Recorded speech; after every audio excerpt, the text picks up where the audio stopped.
hidayatullah. Waktu dan tempat dipersilakan.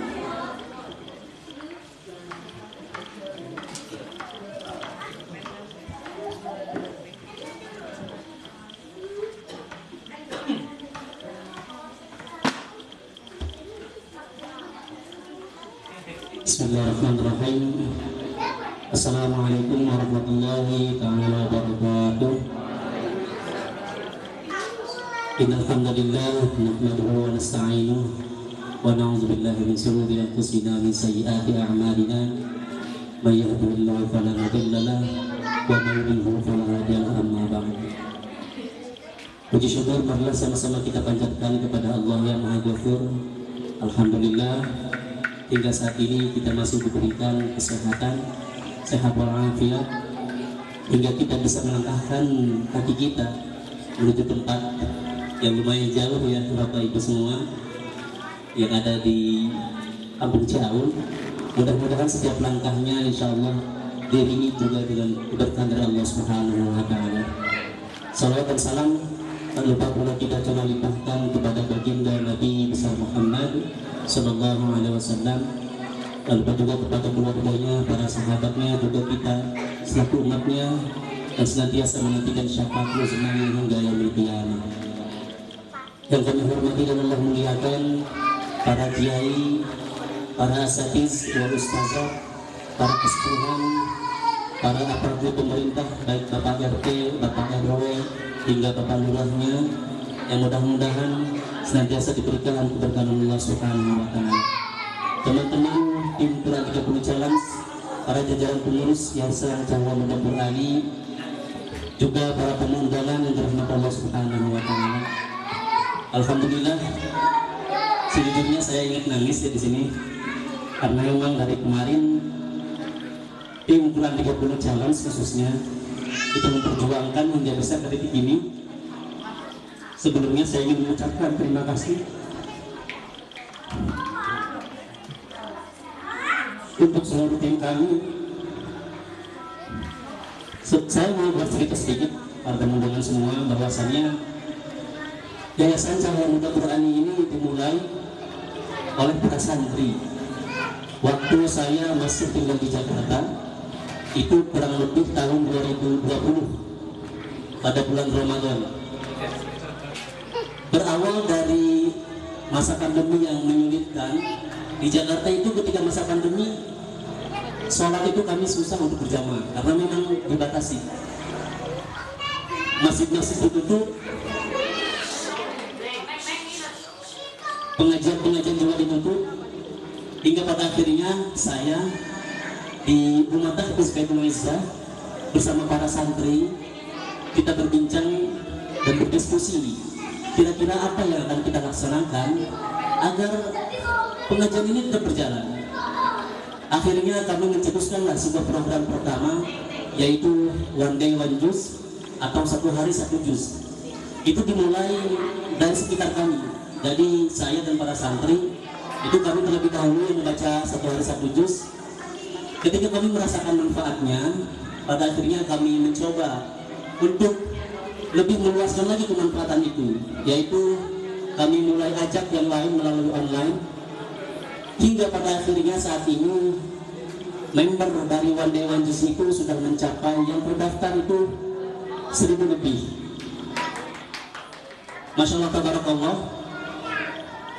Dari program yang sederhana akhirnya mulai kami kembangkan ke program yang lain. Ada program sedekah subuh, ada program kemitraan, ada program yang lainnya, juga ada program kelas online. Dan alhamdulillah di akhir tahun 2021 akhirnya kami sepakati bahwa Quran 30 Challenge harus mempunyai legalitas. Maka akhirnya kami pun membuat sebuah yayasan yang bernama Cahaya Muda Qur'ani. Kenapa kami makan Cahaya Muda Qur'ani? Karena memang ini merupakan sebuah doa dan juga keinginan. Jadi para jamaah, para hadirin sekalian,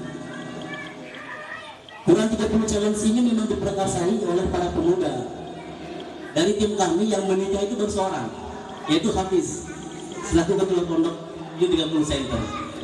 Selebihnya itu belum ada yang nikah, termasuk saya. Ya, umurnya masih di bawah 25 semua.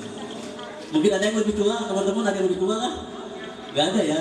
Ibu kita semua masih di bawah 25 tahun, masih di bawah 30 tahun lah. Semuanya masih pada muda. Tapi Masya Allah, tabarakallah, dengan semangat muda ini justru kami mengembangkan berbagai macam program di mana tujuannya itu untuk lebih memperluas kemanfaatan kepada seluruh umat. Hadirin sekalian, hingga pada detik hari ini saya ingin menyampaikan bahwa saat ini Cahaya Muda Qur'ani berfokus pada 3 bidang, di mana 2 dari 3 itu kami sudah laksanakan. Yang pertama yang bidang pertama itu bidang pendidikan, maka berdirilah Pondok Tahfiz U30 Center yang insya Allah pada hari ini kita akan resmikan untuk pembukaannya. Yang insya Allah juga kami punya visi yang besar di pondok ini, bahwasannya kami ingin mencetak sebanyak-banyaknya para generasi Al-Quran yang terbuka dengan perkembangan zaman, yang open minded ya, lalu kemudian mereka dengan giat, dengan ikhlas untuk memperjuangkan Al-Quran sampai ke pelosok-pelosok negeri. Lalu di bidang yang kedua kami ada bidang dakwah dan sosial, yaitu Quran 30 Challenge. Di Quran 30 Challenge banyak sekali subbidangnya. Ada one day one juice, ada kelas online, ada sedekah subuh, ada kemitraan, ada Q30 berbagi, yang alhamdulillah semuanya sudah berjalan. Jadi para kiai, para asatidz semua, saya ingin menyampaikan, justru kami memulai ini semua melalui online. Jadi secara offline itu kami baru berdiri sekarang, tapi secara online kami sudah mempunyai santri itu ratusan. Di kelas online itu, yaitu kelas untuk mempelajari Al-Quran, kurang lebih sekarang pesertanya sudah mencapai 400 orang dengan pengajar hampir 50 pengajar asatidz wal ustazah dan 40 kelas dari berbagai macam kalangan, dari berbagai macam wilayah. Ada yang dari Papua, ada yang dari NTB, ada yang dari Aceh, ada yang dari Sulawesi, dari berbagai macam daerah. Yang paling muda itu ada umur 5 tahun, yang paling tua ada umur 80 tahun. Masya Allah, tabarakallah. Juga ada beberapa dari peserta kami itu merupakan mualaf. Jadi mereka baru masuk Islam, pengen belajar, tapi mungkin karena punya kendala dari kesibukan, maka akhirnya memilihlah kelas online Quran 30 Challenge. Kalau nggak salah ada 5 mualaf yang sekarang belajar di kelas online. Ini merupakan sebuah terobosan baru para hadirin sekalian. Saya juga berharap kepada para pemuda, para santri-santri untuk terus berinovasi bagi agama kita. Agama itu kita menuntut untuk berinovasi. Kalian mau menjadi seorang programmer, jadilah programmer, tapi yang punya jiwa santri. Kalian mau jadi seorang insinyur, jadilah insinyur, tapi yang punya jiwa santri. Kalian mau jadi presiden, jadilah presiden, tapi yang punya jiwa santri. Kalau di dunia barat sekarang mungkin sedang ramai yang memperbincangkan, yaitu metaverse ya, sebuah dunia virtual yang mungkin beberapa tahun yang akan datang akan booming, termasuk di Indonesia. Nah, saya berharap dan juga tim kami berharap bahwasannya dengan adanya Quran 30 Challenge ini, itu juga menjembatani kita semua untuk selalu berinovasi, yang pada akhirnya juga kita memberikan manfaat untuk agama. Jadi agama bagi saya bukan hanya baku tentang sholat, tentang ibadah dan sebagainya. Ingat para hadirin sekalian, pada abad ke-20 Islam itu pernah menjadi agama yang sebagai pionir dari berbagai macam perkembangan zaman. Kita tahu ada yang namanya Al-Khwarizmi, salah satu ulama kita, ulama Islam yang menemukan ilmu aljabar, yang menemukan ilmu algoritma. Algoritma itu, kalian mungkin teman-teman di sini, para hadirin di sini pada punya Facebook, pada punya Instagram, pada punya TikTok, YouTube dan lain sebagainya. Media sosial itu tidak lepas dari yang namanya algoritma. Bahkan si Mark itu sebagai pendirinya Facebook, dia berkata, saya ini justru lebih ngefans kepada algoritma, karena dialah yang menemukan algoritma. Seandainya tidak ada algoritma, mungkin media sosial sekarang tidak akan canggih kayak saat ini. Itu seorang ulama beragama Islam, berinovasi, memberikan manfaat bagi agama. Ada lagi Al-Farabi, atau di barat sering disebut Ibnu Sina. Al-Farabi itu Avicenna, Ibnu Sina. Ibnu Sina itu ahli kedokteran, roti berat disebut Avesina, ada Al-Kindi, atau bahkan di dunia arsitektur kita tahu ada Cordoba, ada Alhambra. Itu semua bukti nyata bahwasanya Islam pernah berada di posisi paling tinggi untuk peradaban. Sekarang tugas kita sebagai anak muda itu menjadikan semangatnya para ulama terdahulu itu bawa lagi ke tempat sekarang. Para ulama terdahulu itu tidak lepas dengan nilai Al-Quran. Al-Quran yang mereka dengan Al-Quran kita sama tidak? Sama. Tidak ada yang berbeda, baik satu huruf. Tidak ada yang berkurang, tidak ada yang bertambah. Pertanyaannya, kenapa kita tidak bisa kayak mereka? Nah, maka dari itu, ini merupakan sebuah harapan, ini merupakan sebuah visi misi dari tadi juga selaku Quran 30 Challenge, selaku tim yayasan. Memang dari sampai saat ini pun kami terus selalu membuka diri untuk para pemuda. Di tim kami itu ada programmer, Pak. Di tim kami itu ada jurnalis. Di tim kami itu ada web designer. Semuanya orang-orang yang ahli di bidangnya. Saat ini kami rekrut. Ayo gabung bersama Quran 30 Challenge. Ayo gabung. Kita berinovasi, kita membuka diri, kita tidak menutup diri dari zaman, tapi tetap kemanfaatannya kita gunakan untuk agama. Jadi untuk yang terakhir, saya ingin meminta doanya kepada semuanya, bahwasannya mudah-mudahan dengan adanya acara ini juga sebagai momentum kami untuk memberitahukan kepada para hadirin sekalian bahwa ternyata para pemuda ini masih punya harapan, meskipun beberapa dari kalangan kami mungkin ada yang mengecewakan, tapi insya Allah di beberapa yang lain anak muda pun terus membanggakan, berinovasi baik itu untuk agama dan negeri. Saya juga ingin menyampaikan bahwasannya di sini ada santri-santri kami, Pak Kiai dan para santri semua, ada santri kemitraan, ada mitra dari Majelis Ta'alim Ar-Rahmah. Mana? Dari Ar-Rahmah? Ada mitra dari Madrasah Darul Mutakin. Darul Mutakin mana suaranya? Masya Allah. Jadi kami juga mempunyai santri-santri yang memang itu secara program itu sebuah kemitraan. Jadi setiap bulannya kami membantu baik secara finansial ataupun secara pendidikan. Dan juga alhamdulillah saat ini kami mempunyai pondok pesantren tahfiz 30 center. Mudah-mudahan ini juga sebagaimana namanya Q 30 center, memang ini kami niatkan untuk menjadi pusat dan nantinya kami akan membuka cabang-cabang lainnya baik itu secara provinsi, nasional. Yang mudah-mudahan Allah beri kelancaran dan kemudahan. Amin ya Allah ya rabbal alamin.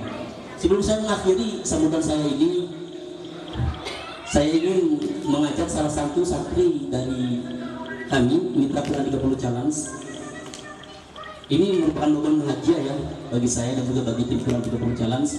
Maka dari itu saya ingin juga tinggi kebahagiaan ini dengan pembacaan dan suci Al-Quran kepada Adinda Asbila.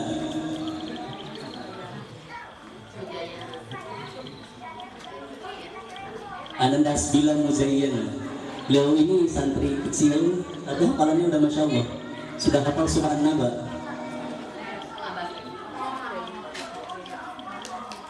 Ayo Neng, sini maju ke depan.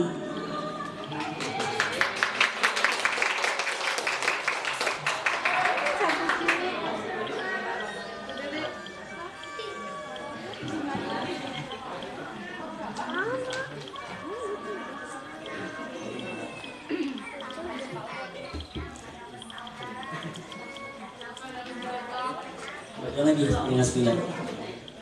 Asbila umurnya berapa tahun? Umurnya berapa? 6 tahun. Kelas berapa sekarang? TK. Coba bacakan surah An-Naba, Asbila. So.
Sadaqallah. Masya Allah. Terima kasih. Itu salah satu santri dari Mitra Abu Mutakin. Kami berharap memang semuanya juga menjadi seorang hafizah, baik itu santri mitra ataupun nantinya santri untuk hafiz ini sendiri. Mudah-mudahan itu bisa menjadi motivasi untuk kita semua, karena tadi yang kecil saja bisa menghafal Al-Quran. Kenapa kita tidak? Kalaupun tidak menghafal Al-Quran, kenapa tidak membacanya? Paling tidak kita bisa membacanya. Baru setelah membaca, menghafal, kita mulai memahami, dan tentunya harus mengamalkan apa yang ada dalam kandungannya. Saya juga ingin berterima kasih kepada Dewan Pembina Yayasan Ustaz Haji Ahmad Munawir yang merupakan juga kakak anda saya. Juga ada Om Denny yang selalu support saya dari awal kami berjumpa dengan Om Denny. Kami punya satu visi misi yang sama, dakwah lillahi ta'ala, menyebar banyak kemanfaatan, yang akhirnya beliau yang kemudian memberikan tempat ini kepada Quran 30 Challenge, memberikan amanah yang tentunya harus kami tanggung jawabkan, yang harus kami perjuangkan sebaik mungkin, di mana amanah inilah yang mudah-mudahan nanti lahirnya cita-cita kita semua. Lalu juga saya ingin berterima kasih kepada santri Bedul Izzah yang datang jauh-jauh dari Jakarta. Ada Firda, Ira, Nadifa, Kaila, Arfan, Fikri, Ismail, dan semuanya yang tidak bisa saya sebutkan satu persatu. Saya sangat merasa bangga atas kehadirannya. Ini juga merupakan motivasi bagi saya, karena mereka lah yang menjadi cikal bakal adanya Quran 30 Challenge. Bahkan sampai sekarang Teh Firda masih bersamai kami.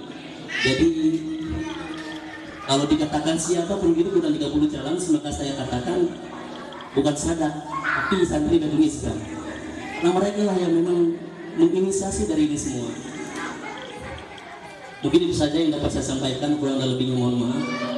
Sekali lagi juga kami mohon maaf mungkin dari tempat juga hidangannya apabila kurang memadai. Kami minta dibukakan pintu yang sebesar-besarnya, pintu maaf yang sebesar-besarnya. Akhirul kalam, assalamualaikum warahmatullahi taala wabarakatuh.